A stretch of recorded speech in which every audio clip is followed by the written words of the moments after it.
ለጸሎት እንነሳ።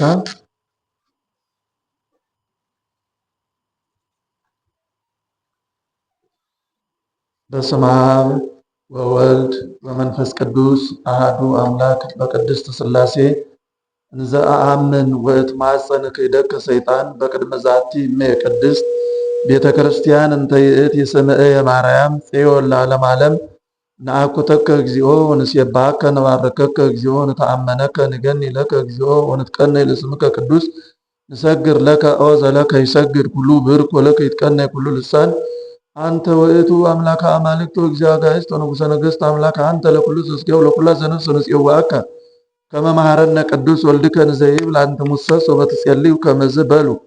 ቅዱስ ቅዱስ ቅዱስ ተብሎ የምትመሰገን አምላካችን እግዚአብሔር ሆይ ቀናችንን ባርከ ደህንነታችንን ጠብቀ እስከዚህ ሰዓት ስላቆየህን እንደ ኃጢአታችን ብዛት እንደ ሰውነታችን ክፋት ሳይሆን እንደ ቸርነት ብዛት በእድሜያችን ላይ ይችን የዛሬዋን አዲስ ቀን ስለጨመርህልን እናመሰግናለን። አቤቱ አምላካችን እግዚአብሔር ሆይ ሁለትም ሶስትም ሆነው በስሜ ቢሰበሰቡ በዚያ በመካከላቸውን ይገኛለሁ ብለህ ቃል እንደገባ በስምህ ከሁለትና ከሶስት በላይ ሆነን በዚህ በተቀደሰ ቤተ መቅደስ ተሰብስበናልና በመካከላችን ተገኝተህ እንድታስተምረን ርኩሳን መናፍስትን ከዙሪያችንና ከመካከላችን አርቀ ቅዱስ መንፈስ እንድታቀርብልን እንዲህ ብለን ወደ አንተ ጸሎት እናደርጋለን። አባታችን ሆይ በሰማያት የምትኖር ስምህ ይቀደስ፣ መንግሥትህ ትምጣ፣ ፈቃድህ በሰማያት እንደሆነች እንደዚሁም በምድር ላይ ትሁን። የዕለት እንጀራችንን ስጠን ዛሬ፣ በደላችንንም ሁሉ ይቅር በለን እኛ የበደሉንን ይቅር እንደምንል፣ አቤቱ ወደ ፈተና አታግባን ከክፉ ሁሉ አድነን እንጂ መንግሥት ያንተ ናትና ኃይል፣ ክብር፣ ምስጋና ለዘላለሙ አሜን። እመቤታችን ቅድስት ድንግል ማርያም ሆይ በመልአኩ በቅዱስ ገብርኤል ሰላምታ ሰላም እንልሻለን።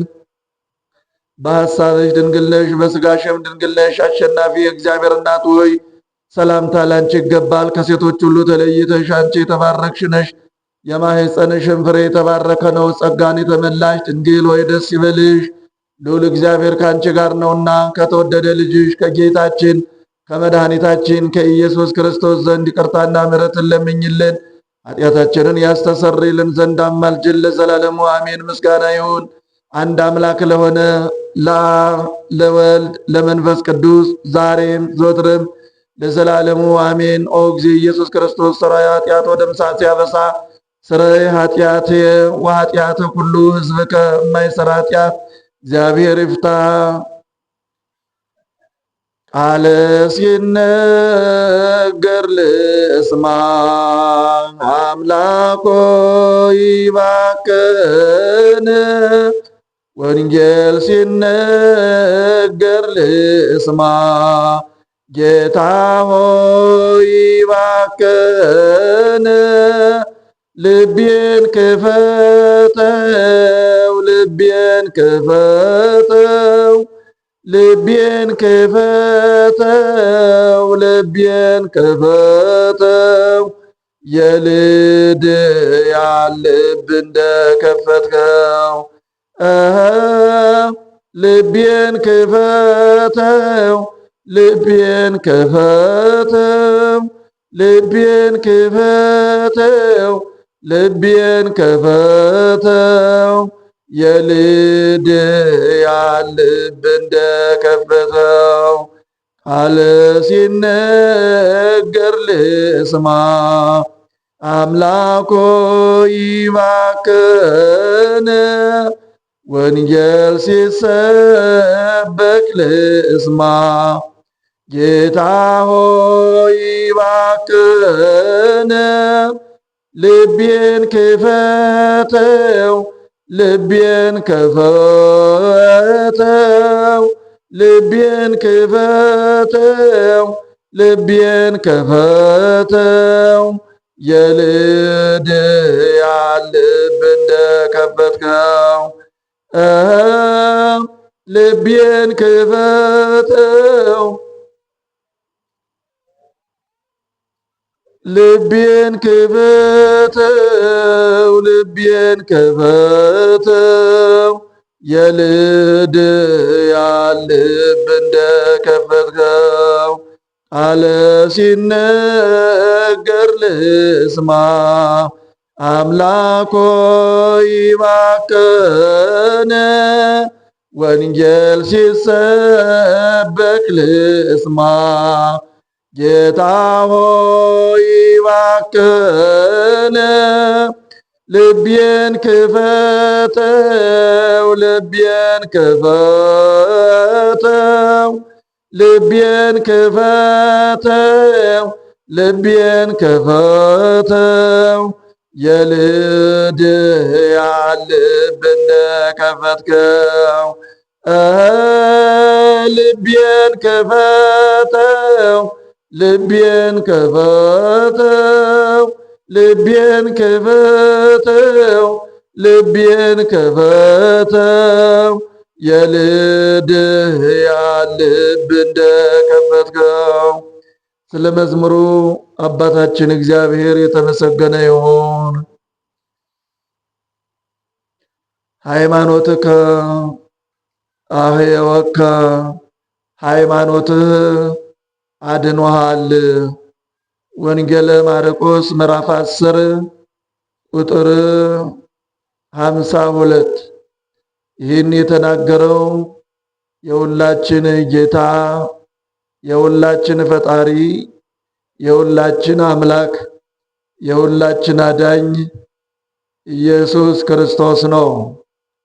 ይህንንም ደግሞ የምስራቹን የመዳኑን ቃል ያስተላለፈለት በኢያሪኮ ከተማ በመውጫ በር ላይ በነበረው መንገድ ተቀምጦ ይለምን ለነበረው በርጤሜዎስ እየተባለ ለሚጠራው አይነ ስውር ነው። የተወደዳችሁ የእግዚአብሔር ቤተሰቦች ሃይማኖትና እምነት በውስጥ አንድ ቢሆኑም በውጭ ጥቂት የሆነ ልዩነት አላቸው። ሃይማኖት እግዚአብሔር አስቀድሞ ባደረገው ነገር ላይ የተመሰረተ ሲሆን እምነት ደግሞ እግዚአብሔር ወደፊት በሚያደርገው ነገር ላይ የተመሰረተ ነው። ለምሳሌ አምላካችን እግዚአብሔር ዓለማትን የሚታዩትንና የማይታዩትን ፍጥረታትን የሚታዩትንና የማይታዩትን ሁሉ የፈጠረ እርሱ ነው ብሎ ማሰብና ማረጋገጥ ሃይማኖት ነው። እግዚአብሔር በእግዚአብሔርነቱ አንድ፣ በስም በግብር በአካል ደግሞ ሶስት ነው ብሎ ማሰብና ማረጋገጥ ሃይማኖት ነው። እግዚአብሔር ሁሉን ቻይ ነው። እግዚአብሔር ኃያል ነው። እግዚአብሔር በእውቀቱ በጥበቡ ፍጹም ነው። እግዚአብሔር የሚሳነው ነገር የለም። ሁል ጊዜ የማይለወጥ ዘላለም ያው ነው። እማይሞት እማይታመም እማይደክም እማይለወጥ ነው ብሎ ማመን ወይም እንዲህ ብሎ ማሰብና ማረጋገጥ ሃይማኖት ነው። ዘመናውያን ሊቃውንት ሃይማኖትን ሪሊጅን ይሉታል። በዚህ ዓለም ላሉ ለእውነተኛ ሃይማኖትና እንዳው ሃይማኖት ተብለው ለሚጠሩ ሐሰተኞች ሃይማኖቶች የሰጡት ስያሜና እነዚህን በዓለም ላይ ያሉ ሃይማኖቶችን የሚያጠኑበት መንገድ ነው። እኛ ግን የምንማረው በራሳችን ቤት የራሳችንን እውነት ስለሆነ እነርሱ የመሰላቸውን ማለት ይችላሉ።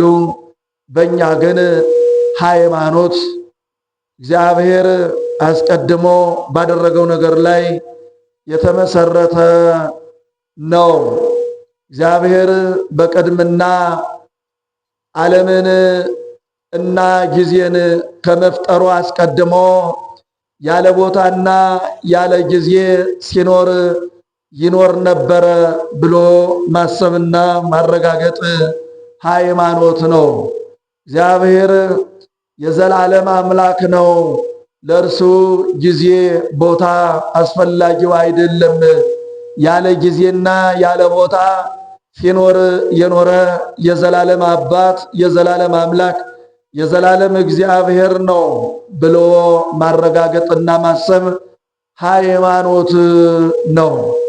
እግዚአብሔር ሰውን በመልኩና በምሳሌው ፈጥሮ ከእርሱ በታች ንጉሠ ነገሥት ገዢ አድርጎ እንደሾመው ማሰብና ማረጋገጥ ይሄም ደግሞ ሃይማኖት ነው። በጠቅላላ ሃይማኖት ማለት ባለፈው አዎንታዊ ነገር ላይ የተመሰረተ ነው። እምነት ደግሞ በሚመጡ እግዚአብሔር በሚያደርጋቸውና በሚከውናቸው ነገሮች ላይ የተመሰረተ ነው። ለምሳሌ አንድ ገበሬ ምርጥ ዘር አውጥቶ በክረምት ካለሰለሰው መሬት ላይ ዘርቶ ወደ ቤቱ ይሄዳል። ከ3 ወር በኋላ እግዚአብሔር ያን የተዘራውን አብቅሎ የተተከለውንም ደግሞ አጽድቆ በዝናብ አብቅሎ በፀሐይ አብስሎ ብዙ እጥፍ ድርብ አድርጎ ይሰጠኛል ብሎ በማመኑ ነው። ይህ እምነት ይባላል።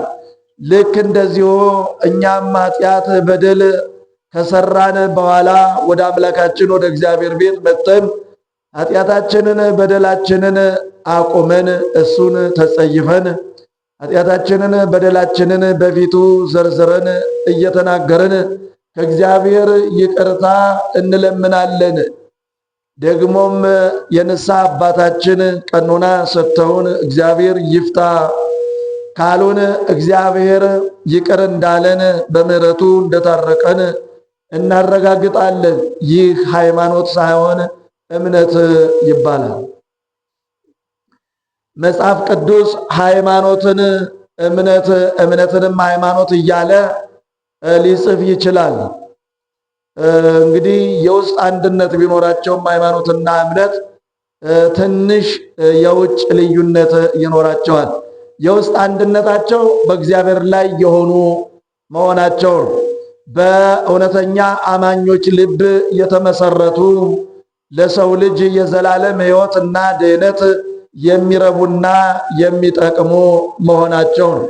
በእግዚአብሔር ኃያልነት፣ በእግዚአብሔር ሕልውና፣ በእግዚአብሔር ይቅርታ ላይ የተመሰረቱ መሆናቸው ነው የውስጥ አንድነታቸው። የውጭ ልዩነታቸው እነዚህን ይመስላሉ። ልዩነቶቹ በጣም ጥቂት ናቸው። ለምሳሌ እግዚአብሔር ኢየሱስ ክርስቶስ ዳግም በሚመጣበት ጊዜ በክብረ ትንሣኤ እርሱን መስለን በኃይልና በክብር ብርሃን ለብሰን ብርሃን ተጎናጽፈን እንነሳለን ብለን ማሰባችንና ማረጋገጣችን ይህ ደግሞ እምነት ነው። ምክንያቱም ወደፊት የሚሆን ነው፣ ገና አልሆነም። ከሆነ በኋላ ግን ወደ ሃይማኖት ይቀየራል። ከሆነ በኋላ ወደ ሃይማኖት ይቀየራል። ለምሳሌ አምና ወይም ባለፈው ሳምንት ኃጢአታችንን፣ በደላችንን፣ መተላለፋችንን ተናዘን እግዚአብሔር ይቅር እንዳለን ኃጢአታችንን፣ በደላችንን እንደደመሰሰልን በማረጋገጣችን ሥጋና ደሙን ተቀበልን በል። ስለዚህ ያለፈውን ኃጢአታችንን እግዚአብሔር እንዳስተሰረየልን ማረጋገጣችን ሃይማኖት ነው ማለት ነው። እምነት ወደ ሃይማኖትነት ይቀየራል ያለፈው ከሆነ ማለት ነው። እና ጌታችን መድኃኒታችን ኢየሱስ ክርስቶስ ዳግም ሲመጣ በቀኙ ያቆመናል። ከእርሱ ጋር ወደ መንግሥተ ሰማያት እንገባለን። በመንግሥተ ሰማያትም በዘላለም ክብር፣ በዘላለም ደስታ፣ በዘላለም ሕይወት ከእርሱ ጋር እንኖራለን ብለን ማሰባችንና ማረጋገጣችን ይህ እምነት ነው። ከሆነ በኋላ ግን ሃይማኖት ይሆናል። እግዚአብሔር አድርጎልን በቸርነቱ ረድቶን መንግሥተ ሰማያት ብንገባ ሃይማኖት ይሆናል ማለት ነው። በዛን ሰዓት አምልኮ ነው የሚኖረው። አምልኮ ይኖራል፣ እያመለክ ነው እንኖራለን። ጸሎት አይኖርም። በዛ በመንግሥተ ሰማያት ጸሎት፣ ምልጃ አይኖርም። ምክንያቱም የጸሎት ጊዜ ይሄ አሁን ያለው ጊዜ ነው። የጸሎት ቦታ የዓለም ነው። ነፍስና ስጋ ከተለያዩ በኋላ ስጋ በመቃብር ሊጸልይ አይችልም። ነፍስም ደግሞ በሲኦል ሆና ልትጸልይ አትችልም። በመጽሐፈ ግንዘት ላይ እምድረ ሞቱ ለሰብ አልወቱ ንስሐ፣ ሰው ከሞተ በኋላ ንስሐ የለውም ተብሎ ተጽፏል። ሁል ጊዜ ግንዘት በተደገመ ቁጥር ይሄ ይባላል፣ ሰው ከሞተ በኋላ ንስሐ የለውም። እና ታዲያ መቼ ነው ንስሐ መግባት ያለበት? እያለ አሁን። ሰው ንስሐ የሚገባው ነገ አይደለም፣ ዛሬ ነው፣ አሁን ነው። ኋላም አይደለም፣ አሁን ነው። ምክንያቱም ነቢዩ ኢሳይያስና ሐዋርያው ቅዱስ ጳውሎስ ተባብረው ምን አሉ? የመዳን ቀን ዛሬ ነው፣ እነሆ የመዳን ሰዓት አሁን ነው አሉ። አሁን የኛ ነው፣ ዛሬ የኛ ነው። ነገ ግን የኛ አይደለም፣ ያለፈውም የኛ አይደለም። እኛ አሁን ለመኖራችን እርግጠኞች ነን።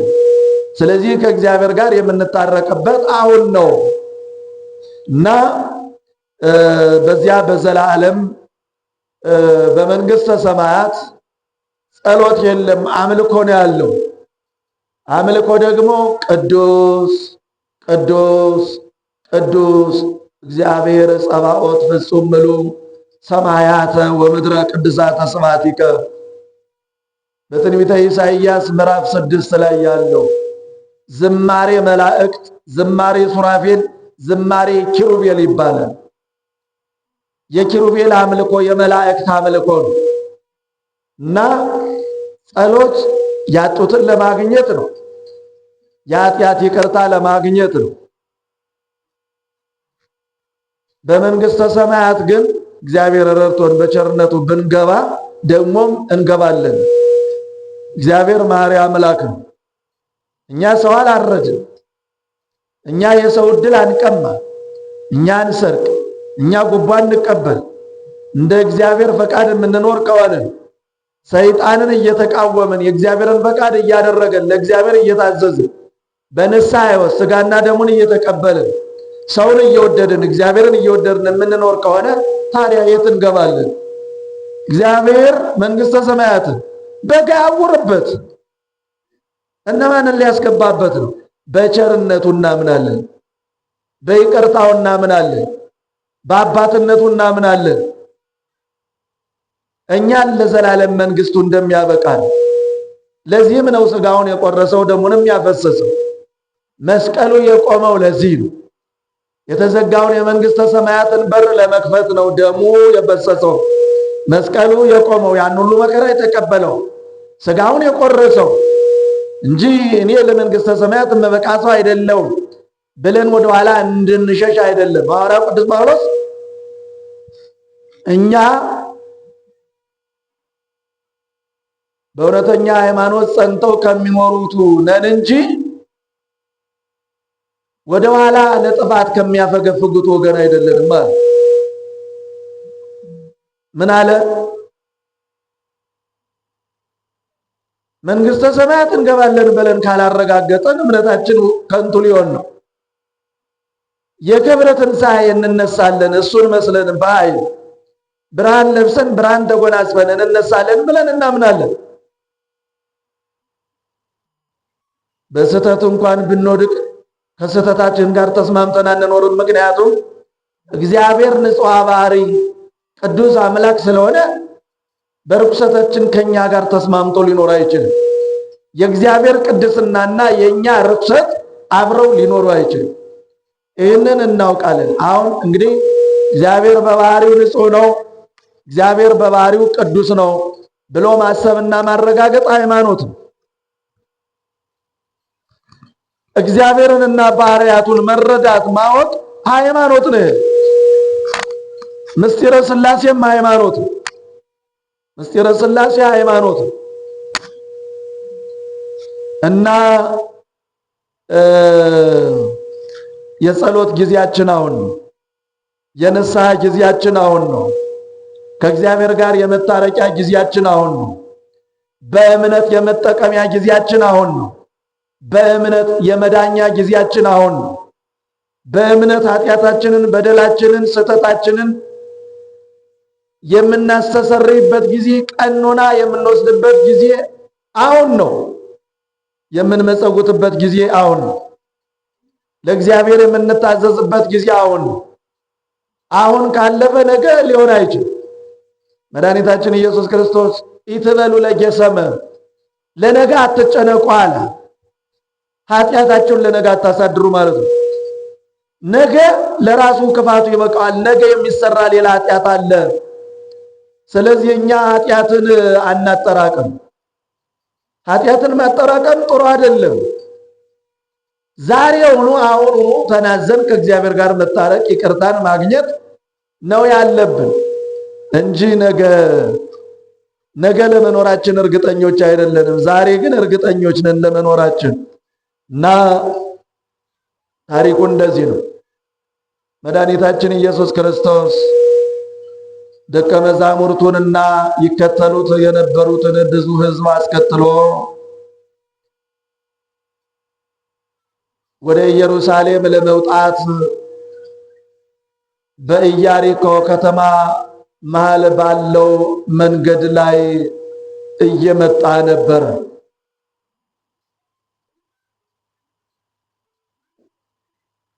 ከሩቅ የሚከተሉት ሕዝብ ድምፅ ይሰማል። በኢያሪኮ ከተማ ውጪ በመንገዱ ዳር ተቀምጦ ይለምን የነበረ ዓይነ ስውር ነበር። ስሙ በርጤሜዎስ ይባላል። የጤሜዎስ ልጅ ማለት ነው። ይህንን የሕዝብ ድምፅ ሲሰማ ማን ነው ብሎ ጠየቀ። የናዝሬቱ ኢየሱስ ነው አሉት።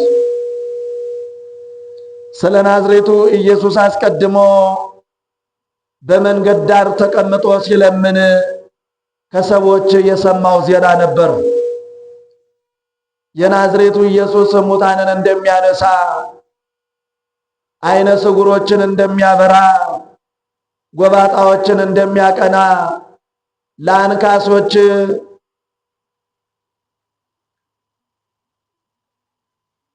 እግራቸውን እየፈወሰ ጤናማ እንደሚያደርጋቸው የሰማው ዜና ነው። እናም ዛሬ በዚህ መንገድ ሲያልፍ እርሱ ይፈውሰኛል፣ ያድነኛል፣ ዓይኔን ያበራዋል፣ እኔም ደግሞ ወደ እርሱ ጮኻለሁ ብሎ በልቡ ወሰነ። ደግሞም ቆረጠ፣ አረጋገጠ። መድኃኒታችን ኢየሱስ ክርስቶስ ዓይኖቹን እንደሚያበራ አረጋገጠ። እድናለሁ፣ ያድነኛል አለ። እምነት ነው ይሄ። ወደፊት በሚሆነው ነገር ላይ ነው ያመነው እና ታሪኩን አነብላቸዋለሁ። ወደ ኢያሪኮም መጡ። የጌታችን ደቀ መዛሙርት ከሕዝቡ ጋር ከኢየሱስ ክርስቶስ ጋር ወደ ኢያሪኮ መጡ። ከደቀ መዛሙርቱና ከብዙ ሕዝብ ጋር ከኢያሪኮ ሲወጣ የጤሜዎስ ልጅ ዕውሩ በርጤሜዎስ እየለመነ በመንገድ ዳር ተቀምጦ ነበር። እንግዲህ ሰርቶ መብላት አይችልም። ወዲያ መሄድ አይችልም። ወዲህ መምጣት አይችልም። ቁልቁለቱን መውረድ አቀበቱን መውጣት አይችልም። መቆፈር ማረስ አይችልም። ማዝራት ማበጠር መምረጥ አይችልም። እንደዚህ አይነት የነበሩ ሰዎች በመንገድ ዳርና በአምልኮ ስፍራዎች በር ላይ ተቀምጠው መለመንና ከሕዝብ የሚሰጣቸውን ምጽዋት እየተቀበሉ ኑሯቸውን በዛ ላይ መስርተው ይኖሩ ነበር። ሌላ አማራጭ የላቸውም።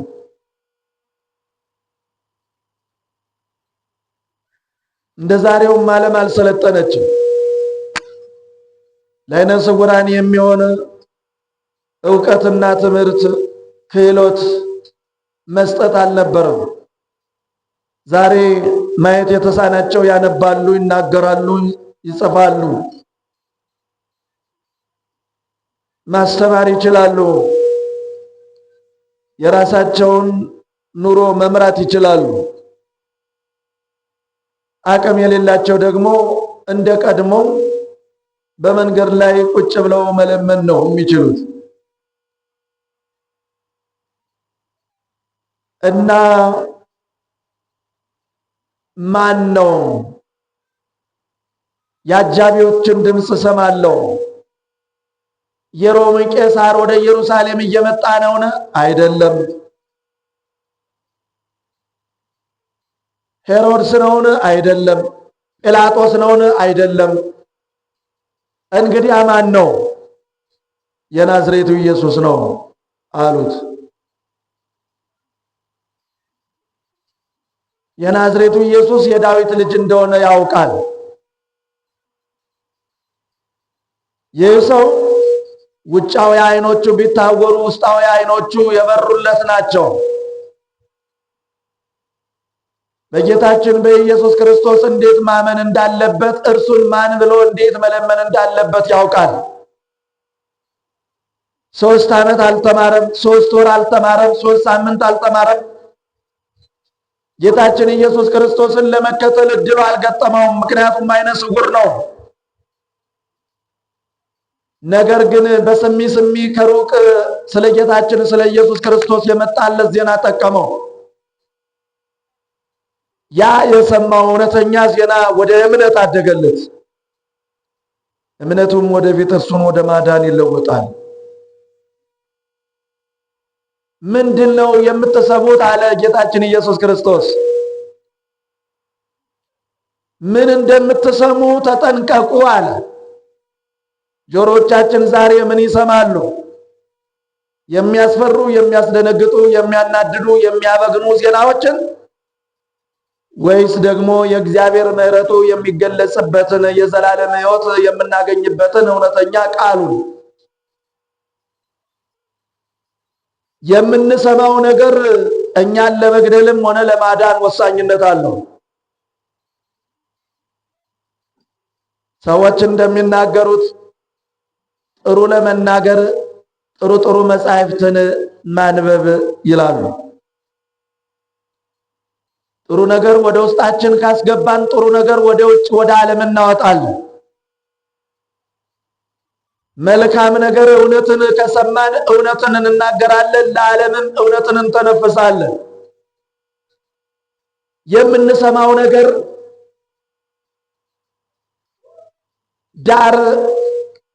ዳርቻ፣ አጥር፣ ድንበር የለውም። እኛ ሰሚዎቹ ግን የምንሰማውን ነገር መምረጥ መቻል አለብን። ስለዚህ ነው መድኃኒታችን ኢየሱስ ክርስቶስ ምን እንደምትሰሙ አስተውሉ፣ የምትሰሙትን ምረጡ ያለው። ዛሬ የምንሰማውን መምረጥ ካልቻልን የምንሰማውን ሁሉ ከሰማንና ካዳመጥን እንሞታለን። ተረጋግተን መኖር አንችልም። መልካም ነገር አይደለም የምንሰማው፣ ለድህነታችን የሚሆን አይደለም ከዓለም የምንሰማው። ከአባታችን ከእግዚአብሔር ቤት የምንሰማው ግን እውነተኛ ቃሉን ነው። ስለ ጌታችን ስለ መድኃኒታችን ስለ ኢየሱስ ክርስቶስ የምንሰማው በወንጌሉ ያለው መልካም ዜና እኛን ለዘላለም ሕይወት ያበቃናል። አሁንም በዚህ ዓለም ስንኖር ለኃጢአት ስርየት፣ ለበረከት፣ ለምሕረት፣ ለይቅርታ ያበቃናል። ውሸትን የምንሰማ ከሆነ ውሸትን እንተነፍሳለን። መራራ ነገር ወደ ውስጣችን የምናስገባ ከሆነ መራራ የሆኑ የዓለም መጻሕፍትን የምናነብ ከሆነ መራራ ነገር ወደ ዓለም እንተነፍሳለን። ለትውልዱ መራራ ነገርን እንግተዋለን። የሚወስነው የምንወስደው ነገር ነው። ከኛ የሚወጣው የምንወስደው ነገር ነው። ያልወሰድነው ከኛ ሊወጣ አይችልም። ስለዚህ መርጠን መስማት መቻል አለብን። መርጠን ማዳመጥ መቻል አለብን። የዓይነ ስውር እኮ ብዙ የሚሰማቸው ወሬዎች ነበሩ። ብዙ ዓለማዊና ስጋዊ የሚሰሙ ወንጦች ነበሩ። እነሱን በልቡ አላስቀመጣቸው። ስለ እርሱ ብዙ የሚወሩ ስሜት የሚነኩ ሰውን በቁሙ ምጉት የሚያደርጉ ዜናዎች ነበሩ። እነሱን አልሰማም፣ በአእምሮ አላስቀመጣቸው። ስለ ጌታችን ስለ ኢየሱስ ክርስቶስ የሚሰማው ግን እጅግ መልካም፣ የወደቀውን የሚያነሳ፣ አንገቱ ደፍቶ ከሰው በታች የሆነውን ከሰው እኩል የሚያደርግ ነው።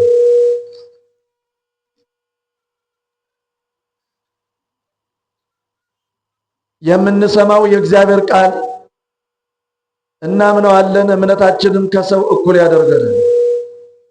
አንገታችንን ደፍተን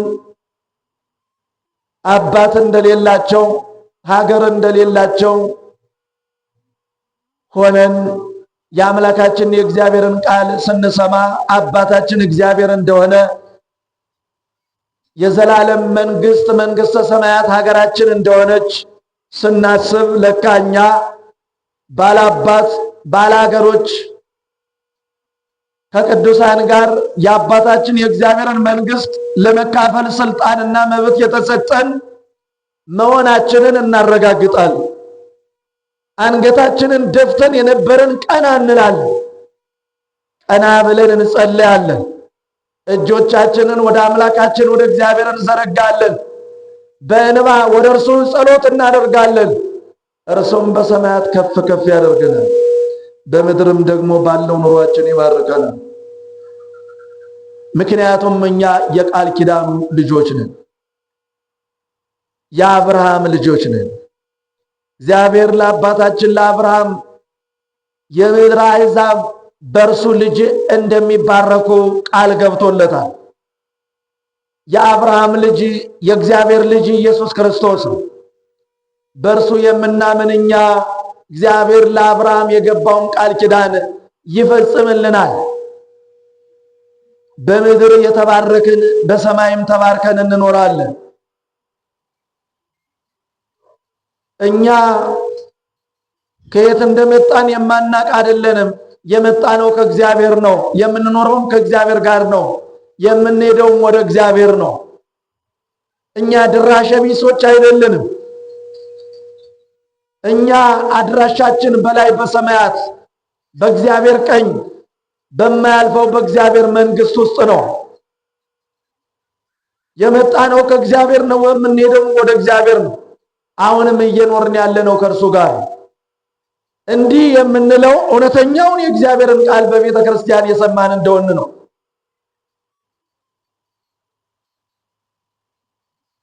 የሚጻፈውን የሞት ወሬ ምናነብ ምንሰማ ያን በልባችን ምናስቀምጥ ከሆነ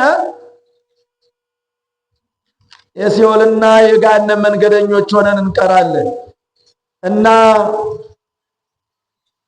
የዓይነ ስውር የሚያስተምረን ይህንን በጎና መልካም የሆነውን የእምነት መንገድ ነው።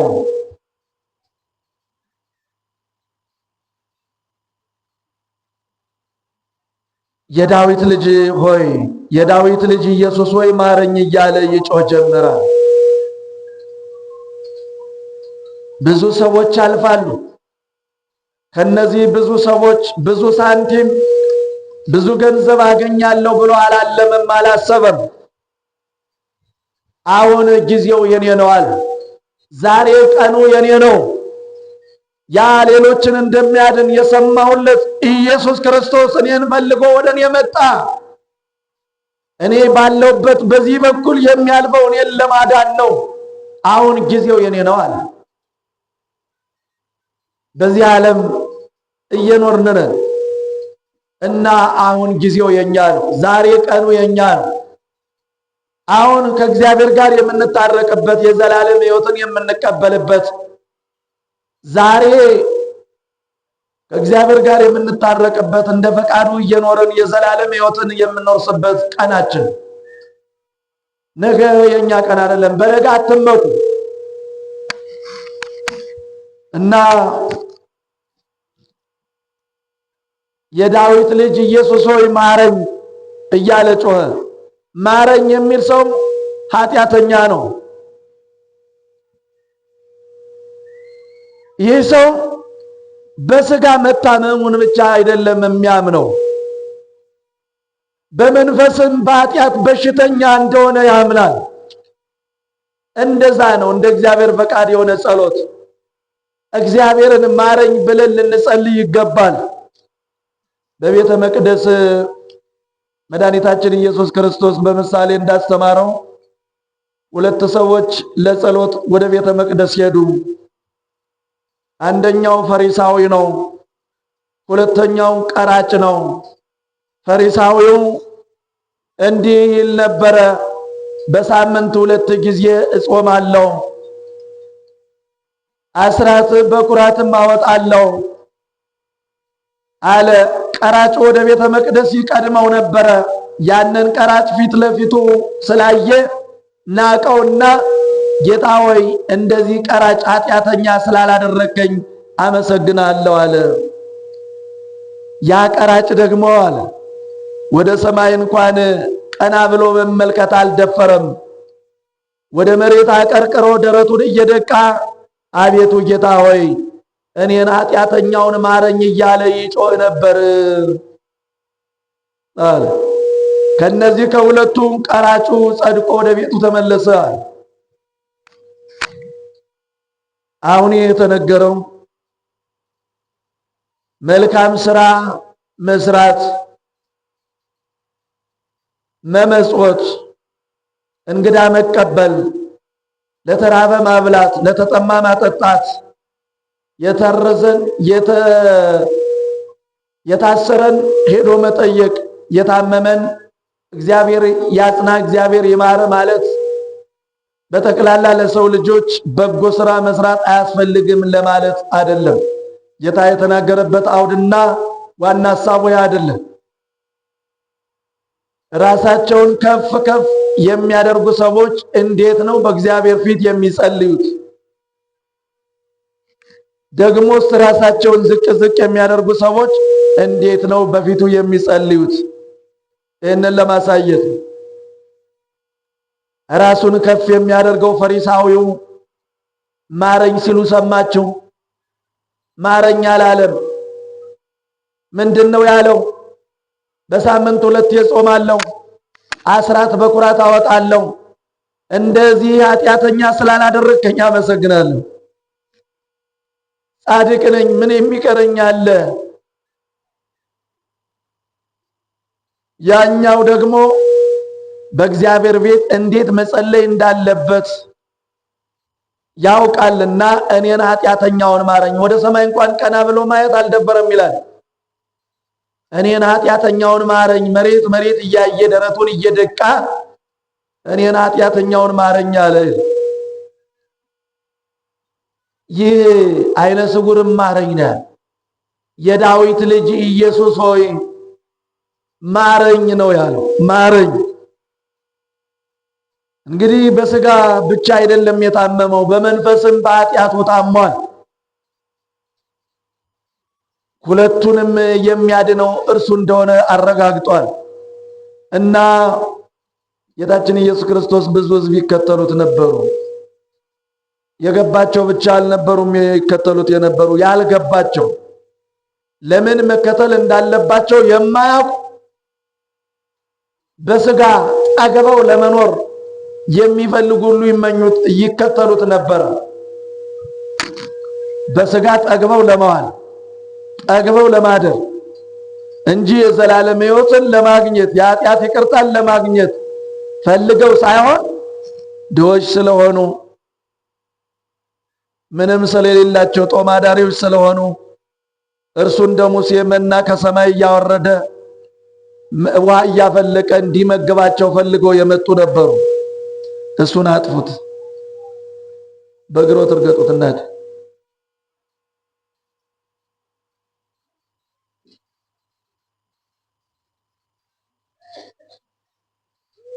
አንዳንዶቹ ለመክሰስ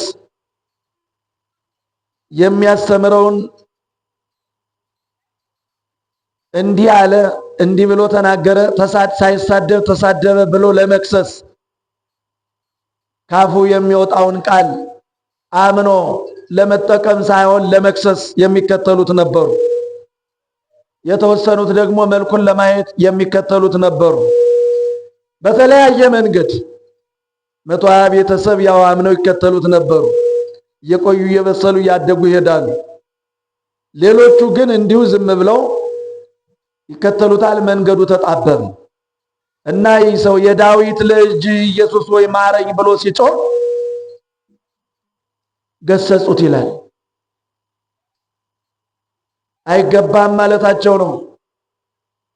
ኢየሱስ ክርስቶስን መለመን ያለባቸው ጌጠኛ ልብስ የለበሱ ያማረ መልክ ያላቸው ሰዎች ናቸው ብለው የሚያስቡ ናቸው ማለት ነው። አዎ የዓይነ ስውር የሚያምር ውበት አልነበረውም። በመንገድ ላይ ተቀምጦ የቀን ሐሩር የሌሊት ቁር ያጠወለገው ራቡ ዋጥሙ የጎዳው ደግሞም ዓይኖች ስላልነበሩት ውበት ያልነበረው ሰው ነው። አዎ ሲያዩት ደስ የሚል ውበት የለውም። ምናልባት ድምፁም ደስ የማይል ሊሆን ይችላል እንደ ሰው አመለካከት። ስለዚህ አንተ የእርሱን ስም ልትጠራ አይገባም ብለው ገሰጹት። ዝም በል አሉት። እንዳውም በትውፊት ላይ ጠልፈው ጣሉት ይላል።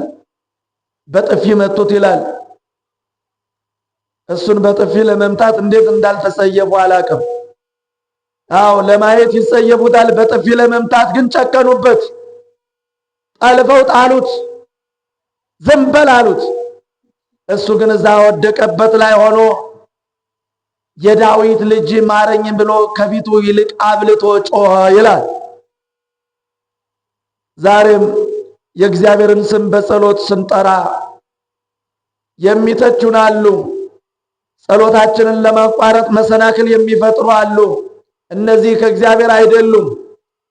እነዚህ ከጠላታችን ከሳጥናኤል ናቸው። ይህንን ዓይነ ስውር እንዳይለምን የገሰጹት እኮ ከእግዚአብሔር መንፈስ የነበሩ አልነበሩም። አንደኛ ይህንን ዓይነ ስውር አድኖ የእግዚአብሔር ኃይል እንዳይገለጽ የሚከላከሉ ሲሆኑ፣ ሁለተኛ ሰው እንዳይድን በዘላለም ሞት ውስጥ በጉስቁልና እንዲኖር የሞት ዘበኞች ነበሩ። ስለዚህ እነዚህ የሰይጣን ደቀ መዛሙርት ነበሩ። ምንም እንኳን ኢየሱስ ክርስቶስን ቢከተሉት ሳያውቁት የሰይጣን አገልጋዮች ሆነው ነበር ማለት ነው። ዛሬም አንዳንዶቻችን ሳናቀው ሰዎች ወደ ቤተ ክርስቲያን ሲሄዱ የምናፌዝ የምንዘልፋለን። ልጆቻችን ወደ ቤተ ክርስቲያን ሲያዘወትሩ የምንገስጽ ወላጆችም አንጠፋ። ምን መነኩሴ ይመስል ቄስ ይመስል አሁንስ አበዛሽው የሚሉ አሉ እኮ። ልጆችም ለዓላማ ነው መምጣት። ኢየሱስ ክርስቶስን እንዲሁ ያለ ዓላማ እንደሚከተሉት በዘልማድ ጊዜያቸውን እንደሚያጠፉ ጉልበታቸውን እንደሚያባክኑ ሳይሆን ወደ ቤተ ክርስቲያን ስንመጣ ለዓላማ ነው። ጊዜያችንን ጉልበታችንን በከንቱ ማቃጠል የለብንም። እንደው ዝም ብሎ ደርሶ መሄድ በልማድ መመላለስ መኖር የለበትም። ገብቶን ነው ልንመጣ የሚገባ። ልንጸልይ፣ እንደ ፈቃዱ ልንጸልይ፣ ቃሉን ልንሰማ፣ ወንጌልን ልናዳምጥ እና እዚህ ለምሳሌ እዚህ ተሰብስበን የእግዚአብሔርን ቃል እንሰማለን። ወደ ቤት ስንመለስ ያልመጣ የቤተሰብ አባል ይኖራል። ምን እንደሰማን መናገር መቻል አለብን። መጽሐፍ ቅዱስን ገልጠን ለዛ ሰው ዛሬ የተማርነው እዚህ አንቀጽ ላይ ነው። ከዚህ ከዓይነ ስውሩ የምንከተለው የሃይማኖት መንገድ ይህ ነው ብለን ዘርዝረን ልንናገር፣ እኔ ከነገርኳችሁ በላይ አብልጣችሁ መናገር የምትችሉ እህቶችና ወንድሞች እንዳላችሁ አውቃለሁ። እግዚአብሔር ወደ እርሱ ስንመጣ ያበራልናል። ቅረቡ ሀቤ ወያበርለክሙ፣ ወደ እግዚአብሔር ቅረቡ ያበራላችኋል ይላል። እርሱን ለማወቅ በጓጓን ቁጥር ይገልጽልናል። መንፈስ ቅዱስ የአእምሯችንን መጋረጃ ያነሳል። እንዴት እንደሆነ መረዳት እንችላለን። የረሳነው ሁሉ መምህሩ ሲያስተምር የሰማነው ብዙ ዓመት የሆነው ረስተነው የነበረ ነገር ትዝ ይለናል። ለምን? መንፈስ ቅዱስ ያንን አእምሯችን ውስጥ ያለውን ያለማወቅ ያለመረዳት መጋረጃ ያነሳልናል። እኛ እርሱን ለማወቅ በጓጓን ቁጥር በተጋን ቁጥር እግዚአብሔር ደግሞ ራሱን ይገልጽልናል። በዚህ ማመን መቻል አለብን። ይህንን ለመረዳት ወደ ቤተ መቅደሱ እንደምንመጣ በዚህ አይነት ዓላማ እንደምንመላለስ ካወቀን ጉልበታችንና ጊዜያችን በከንቱ አላባከንም ማለት ነው። እንደው ዝም ብሎ እዚህ አማርኛ ፈሊጥ ወይም ደግሞ ተረት ተረት ወንጌሉን ትቶ ተረት ተረቱን ይዞ መሄድ ተገቢ አይደለም። አንዳንዶቹ የሚያስቁ ነገሮች አሉ አይደለም? በዚህ በ4 ኪሎ አራዳዎች የሚናገሯቸው ወንጌል ሰባኪው እነዛን አልፎ አልፎ ጣል ያደርጋል። ሰዎቹ እንዲነቃቁ አልፎ አልፎ ጥቀሱ ይባላል በስብከት ዘዴ። የተጠቀሰውን የወንጌሉን ርዕስ ዋና የተዋለበትን ያመሸበትን ዋናውን ትምህርት ትተው እንደዚህ ያለ እኮ መምህር ይላል። ያማ ሰው ሁሉ ይናገሩ። መናገር ያለብን ኃይለ ቃል የመለኮትን ቃል ነፃ የሚያወጣው መናፍቃንን የሚያሳፍረው የአጋንንትን አሽክላ የሚሰብረው ከአጋንንት ስራት በጣጥሶ ነፃ የሚያወጣን የመለኮትን ቃል ነው እንጂ የአማርኛ ስነ ቃልና ፈሊጥማ እዛ አላል።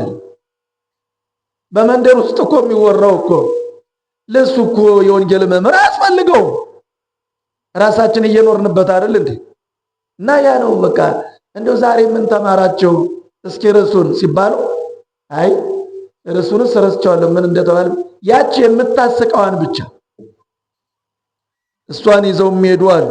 ስለዚህ አሁን እኛ እዚህ ለማምሸታችን ማረጋገጫ የሆን ዘንድ ቤተሰብ ሲጠይቀን የታመሸሽ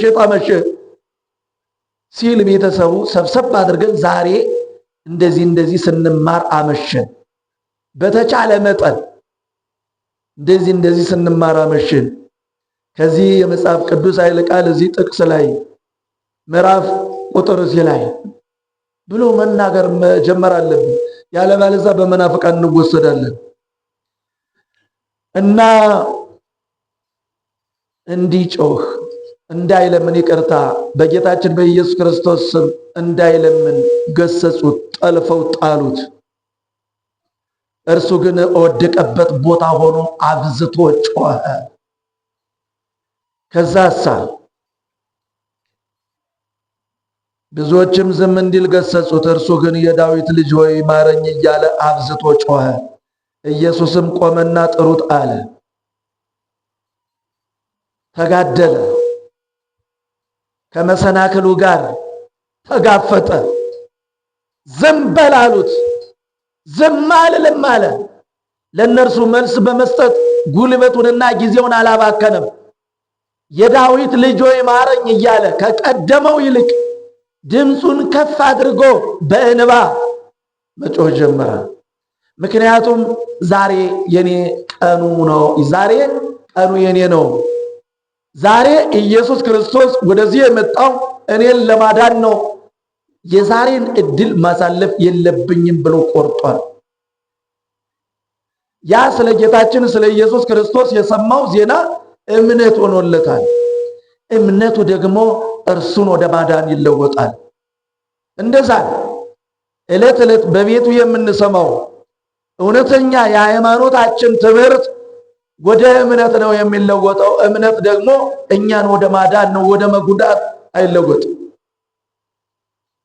እኛ የእግዚአብሔር ልጆች ሆነን እንደ ፈቃዱ እንድንኖር ኃጢአትን እምቢ መልካም ስራን እሺ ብለን እንድንሰራ፣ ሰይጣንን እምቢ እግዚአብሔርን ደግሞ እሺ እንድንል፣ ሰይጣንን እንድንቃወም አምላካችን እግዚአብሔርን ደግሞ እሺ ብለን እንድንታዘዘው የሚያደርግ ዕለት ዕለት የምንማረው የሃይማኖት ትምህርት የኦርቶዶክስ ተዋሕዶ አስተምሮ እንደዚህ የሚያደርግ።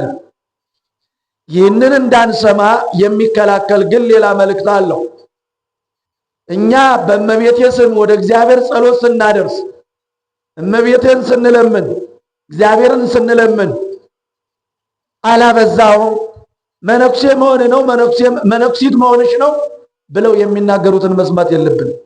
ለእነርሱ መልስ በመስጠት እንደሱ እንደተናገሩት መጥፎ አሉታዊ አጻፋ በመስጠት ጊዜያችንና ጉልበታችንን ማጥፋት የለብን።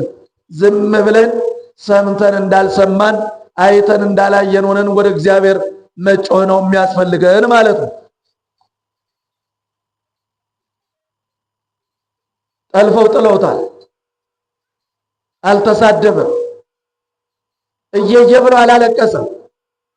ወደ ኢየሱስ ክርስቶስ ነው ጮኸቱ። እርሱ ነው ከሰው እኩል የሚያደርገው፣ እሱ ነው ጨለማውን የሚያበራው፣ እርሱ ይሰማዋል፣ እንደሚሰማው አረጋግጧል። ችላ ብሎት እንደማያልፍ አረጋግጧል። የሰማችሁ ነው። አባታችን አብርሃም እግዚአብሔር በሶስትነት በተገለጸለት ጊዜ ጌታ ሆይ እኔን ባሪያህን አትለፈኛል። የሰማችሁ ነው። እኔን ባሪያህን አትለፈኝ፣ ወደ አገልጋያችሁ ወደ አብርሃም ቤት ግቡ፣ እረፉ።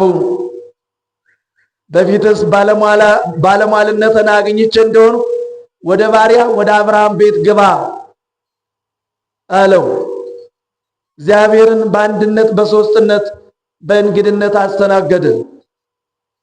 ዛሬም እኛ እግዚአብሔርን በምህረት አትለፈኝ እንበለው፣ በበረከት አትለፈኝ እንበለው፣ በይቅርታ አትለፈኝ እንበለው። ሰዎች የሚሉትን አትስሙ። አዎ ሃይማኖታችን ሊተቹ ይችላሉ። የቤተ ክርስቲያንን ቀኖና ሊተቹ ይችላሉ። ስርዓቷን ሊተቹ ይችላሉ። ካህናቱን ሊተቹ ይችላሉ። መነኮሳቱን ሊተቹ ይችላሉ። አትስሟቸው። ለነሱ አሉታዊ መልስ በመስጠት ጊዜያችንን ማባከን የለብንም። እውነተኛውን ሃይማኖታችንን መመስከር፣ በእውነት ወደ እግዚአብሔር ፊት ቀርበን በእንባና በጸሎት እርሱን መጠየቅ ነው ያለብን። እነሱ የሚሉትን አትስሙ፣ እግዚአብሔር የሚለውን ስሙ። ዓለም መቼም እኮ ለኛ በጎ ነገር አታወራ። ከሲኦልና ከገሃነም እኮ ለኛ ጥሩ ነገር አይነገርም። የሞት ዜና ነው የሚነገር። ትጠፋላችሁ፣ አጠፋችኋለሁ የሚል ዜና ነው የምንሰማው። ያንን አትስሙ። እግዚአብሔር ግን ከኔ ጋር ለዘላለም በሕይወት ትኖራላችሁ ነው የሚለው።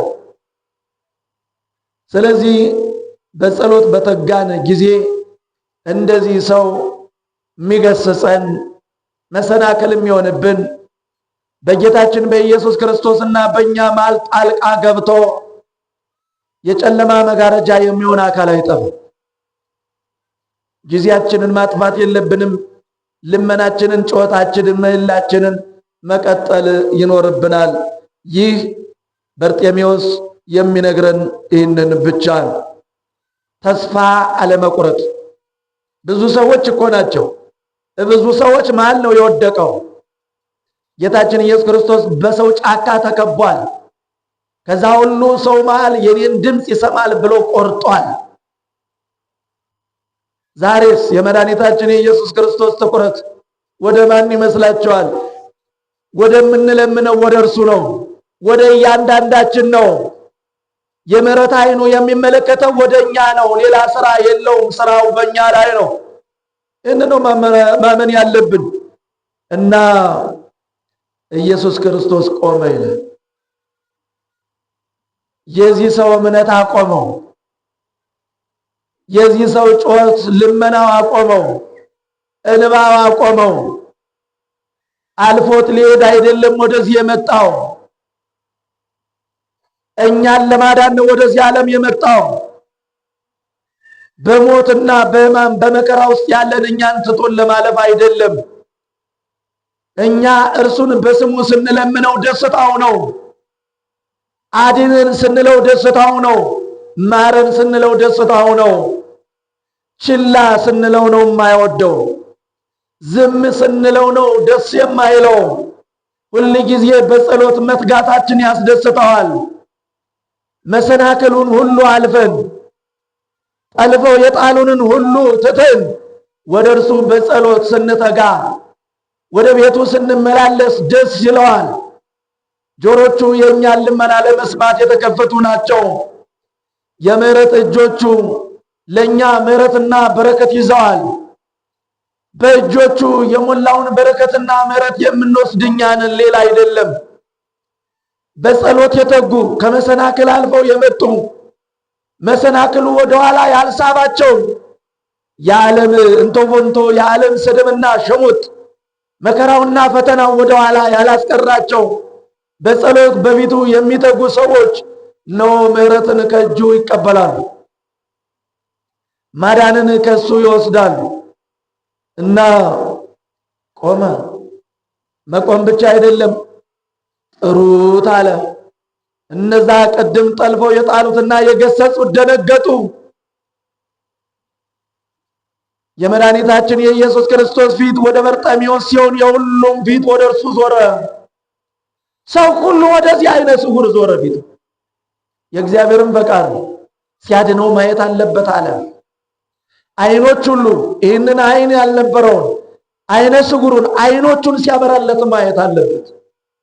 የእግዚአብሔር የማዳኑ ኃይል የእግዚአብሔር ክብር መገለጽና መታየት አለበት። ይህ ሰውም በጨለማና በበሽታ መኖር የለበትም። መዳን አለበት። ብርሃን ማየት አለበት።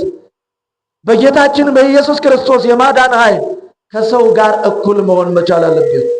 ከሰው ያነስን ሰዎች አለን። በሽታ ከሰው ተርታ ያወረደን፣ ድህነት ችግራችን ከሰው ተራ ያወጣን፣ በአባታችን በእግዚአብሔር ፊት አንገታችንን ደፍተን ተስፋ ቆርጠን የምንኖር ሰዎች አለን። ተስፋ መቁረጥ የለብንም። በሽታው፣ ድህነቱ፣ ሌላውን ስቃይ ተስፋ ሊያስቆርጠን አይገባም። በጸሎት ወደ ጌታችን ወደ ኢየሱስ ክርስቶስ መጫው አለብን። ይህንን ከሰው ተራ ያስወጣንን ችግር ያንከባልለዋል። ረሃቡ፣ ጥሙ፣ ችግሩ፣ በሽታው፣ ጦርነቱ፣ በዚህ ዓለም ያለው የሞት ጭጋግ ተነባብሮ እስከ ሰማያት ቢቆለልና ቢከመር ከእግዚአብሔር ኃይልና ዙፋን በታች ናቸው። እርሱ ይህንን ሁሉ ያራግፍልናል። እንቆማለን፣ ደግሞ ምን እንነሳለን። እንደዛ ብለን ነው ማመን መቻል ያለብን። ይህ በርጤሜዎስ የሚያሳየን የእምነት መንገድ ይህንን ይመስላል እና እርሱም እየዘለለ ተነሳና ልብሱን ጥሎ ወደ ኢየሱስ መጣ ይላል። ይለምንበት የነበረ ድሪቶ ልብስ ነበረው። ኮረጆ ነበረ፣ የሳንቲም መቀበያ። ያንን ሁሉ ጣለው። ወድቆ እንደነበረ ማረጋገጥ የምትችሉት እየዘለለ ተነሳ ይላል። መጀመሪያ እየለመነ የነበረው ቆሞ ነው። ኋላ ግን ጠልፈው ጣሉት። እየዘለለ ተነሳ ይላል። ፈጥኖም ወደ ኢየሱስ ክርስቶስ መጣ። ከዛስ እግሩንም አይዞ ተነሳ፣ መምሩ ይጠራል ብለው ጠሩት። እግዚአብሔር የምሕረት ፊቱን ወደ እናንተ ሲያዞር ሁሉም ወደ እናንተ ፊቱን ያዞራል። እግዚአብሔር ከኛ ጋር ከሆነ ፍጥረት ሁሉ ከኛ ጋር ነው የሚሆነው። እግዚአብሔር ከኛ ጋር ከሆነ መላእክቱ ከኛ ጋር ናቸው። እንደ ደመናና እንደ ከዋክብት በእግዚአብሔር ዙሪያ የሆኑት ቅዱሳን ሁሉ ከኛ ጋር ናቸው። በረከቶች ሁሉ ከኛ ጋር ናቸው። እግዚአብሔር የምሕረት ፊቱን ወደኛ ያዞርልን። አሜን። እግዚአብሔር ለሀገራችን ለኢትዮጵያ የምሕረት ፊቱን ያዞርልን። አሜን። በዚሁ በስቃይ እንኑር፣ እንዳለቀስን እንኑር። ሀገራችን ኢትዮጵያ ከዓለም ሀገራት በታች ሆና በጦርነት፣ በድህነት፣ በኋላ ቀርነት ትኑር። እናት ኢትዮጵያ እንዲህ እያለቀሰች ለዘላለም ትኑር። የኢትዮጵያ ድሃ እናት በችግር ወልዳ ያሳደገችው ልጇ ደሙ በከንቱ ፈሶ ሲቀር ይሄ አያሳዝንም? አያሳዝንም ወይ? እግዚአብሔር ሰላማችንን ይመልስልን። ሰላማችንን የተቀማ ነው በአጋንንት ነው። እግዚአብሔር አብረን እንድንኖር ነው የፈጠረን። ብቻችን እንድንኖር አልፈጠረን። አንዱ ነገድ ብቻውን በዓለም ላይ ሊኖር አይደለም የተፈጠረው። አንደኛው ነገር ከሌላኛው ነገር ጋር አብሮ በሰላምና በፍቅር እንዲኖር አብራችሁ ኑሩ ይላል እግዚአብሔር። አብሮ መኖር የእግዚአብሔር ፈቃድ ነው። መጠላላት፣ መለያየት፣ መዋጋት፣ መገዳደል የሰይጣን ነው። እግዚአብሔር ሰላሙን ይስጠን። እግዚአብሔር ምን ይላል?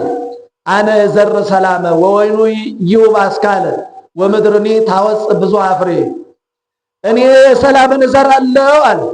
እኔ ሰላምን ስዘራ ወይኑ ፍሬውን ያፈራል። ወይን የተባለ አማኝ ነው። ፍሬ የተባለ በጎ ስራ ነው፣ ሰላም ነው፣ ፍቅር ነው። ምድርም ደግሞ ብዙ ፍሬዎችን ታፈራለች አለ። ምድር የተባለች የሰው አካል ናት። ጽድቅን ታስገኛለች ማለት ነው። ትንቢተ ዘካርያስ ምዕራፍ 8:12 እግዚአብሔር በሰውና በሰው መካከል የሚዘራው ዘር ቢኖር ሰላምና ፍቅር ነው። ሰይጣን የሚዘራውስ ጠብን፣ ጦርነትን፣ መለያየትን፣ መጣላትን፣ ቂምን፣ በቀልን፣ ስስትን፣ ዝርፊያን፣ ንጥቂያን፣ ጭካኔን ይህንን ሁሉ ነው የሚዘራው። ለማን እንታዘዝ? ዝም እግዚኦ። ለማን እንታዘዝ? ለማን እንታዘዝ? ለማን እንታዘዝ? ለእግዚአብሔር ነው የምንታዘዘው። የተፈጠርነው ለእርሱ ለመታዘዝ ነው። የሰይጣን ባሪያ፣ የሞት ባሪያ፣ የኃጢአት ባሪያ፣ የኩነኔ ባሪያ መሆን የለብንም። ከዚህማ መውጣት መቻል አለብን እና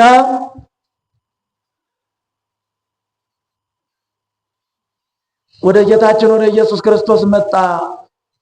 ምን ላድርግልህ አለው። ምን ላደርግልህ ትወዳለህ አለው። እውሩም ተመልከቱ እንግዲህ ሰው ለማኝ ነው፣ አይታወቅም። ወርቅ ስጠኝ ሊለው ይችላል። ይሄ ሰው የሚለምነው መረጋጋት መቻል አለበት። በር ስጠኝ ሊለው ይችላል።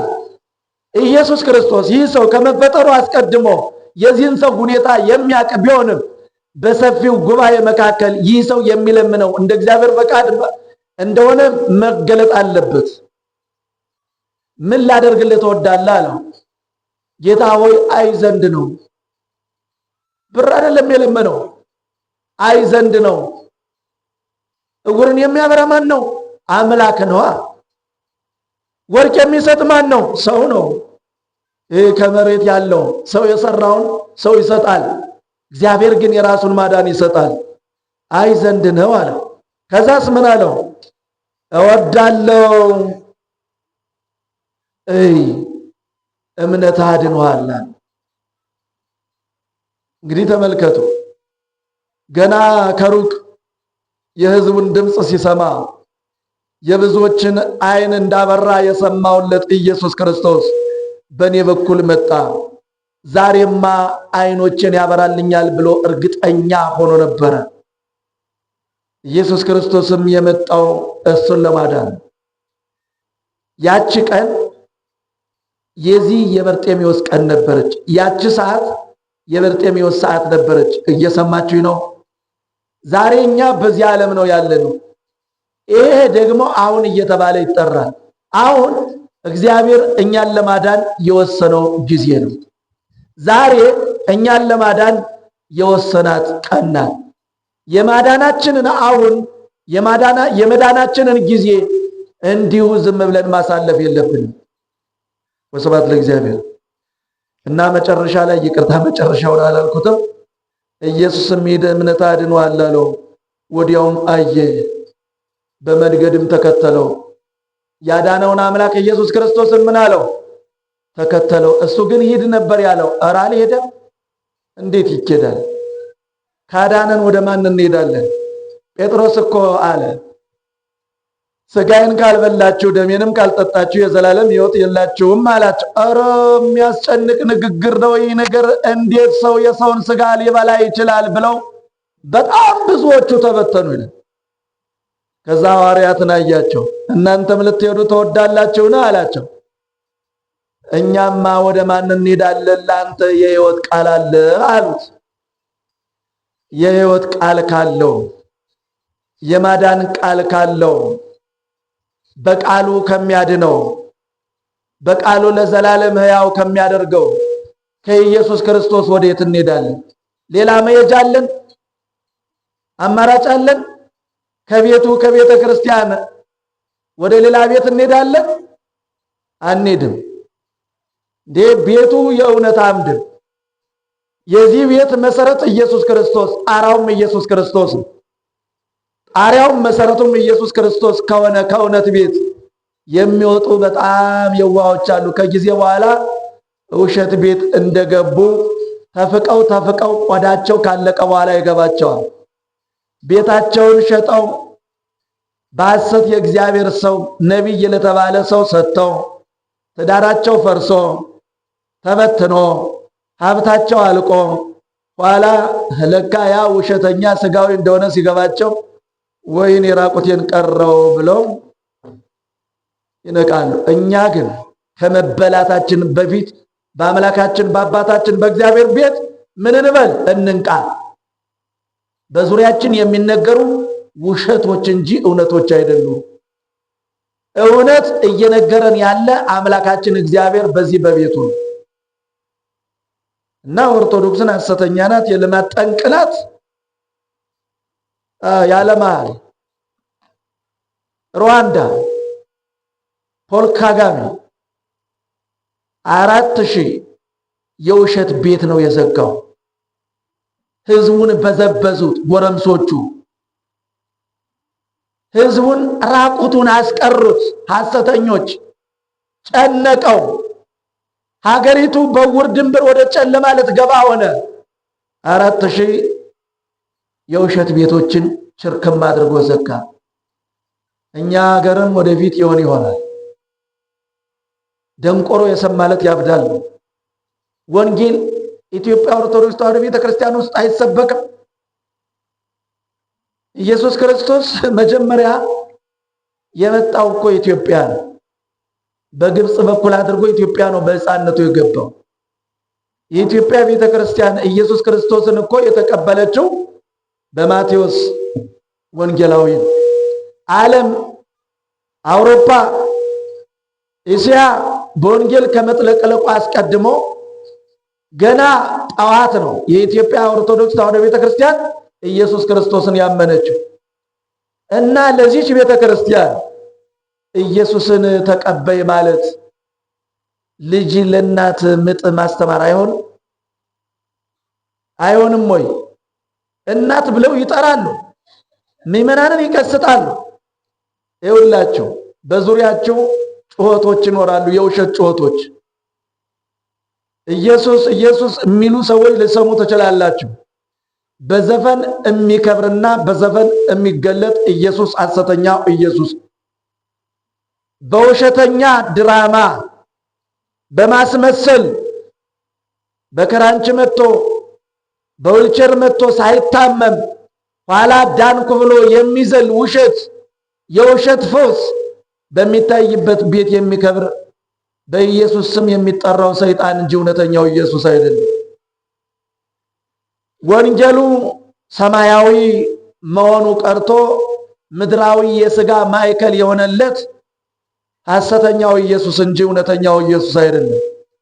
በዚህ ቤት የሚሰበከው የወንጌል ዋና ተልእኮ የዘላለም ሕይወትና ሰማያዊ መልእክት ነው። ስለ ሥጋ አይደለም። አንድ መካን መታ ከሳምንት በኋላ 7 ልጆች ትጸንሻለሽ ትወልጃለሽ አትባልም። ምንም የሌለው መናጢ ድሃ በአካውንት ላይ ሚሊዮኖች ይገቡላል የሚል ተስፋ፣ በዚህ ተስፋ የሚደሰት ኢየሱስ በኢየሱስ ስም የሆነው ሰይጣን እንጂ እውነተኛው ኢየሱስ አይደለም። ወስብሐት ለእግዚአብሔር። ይቆየን። ለጸሎት እንነሳ።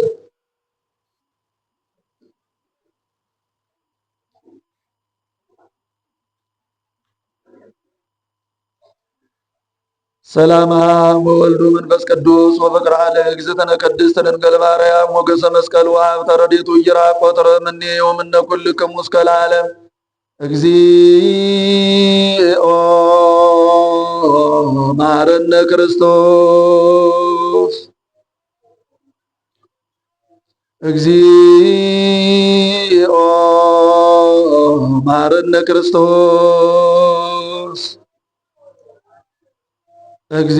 እግዚኦ መሐረነ ክርስቶስ በእንተ ማርያም መሐረነ ክርስቶስ በእንተ ማርያም መሐረነ ክርስቶስ በእንተ ማርያም መሐረነ ክርስቶስ በእንተ ማርያም መሐረነ ክርስቶስ ኪርያላይሶን ኪርያላይሶን ኪርያላይሶን ኦ አምላክ ኦ አምላክ ኦ አምላክ ኦ ክርስቶስ ኦ ክርስቶስ ኦ ክርስቶስ ያድነነ እመቱ ይሰውርነ በምሕረቱ በእንተ ማርያም ወላዲቱ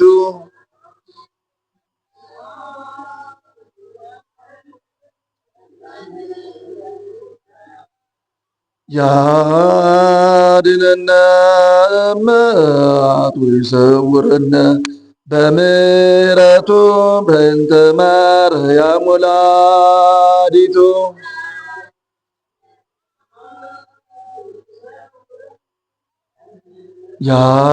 ያድነነ እመቱ ይሰውረነ በምሕረቱ በእንተ ማርያም ወላዲቱ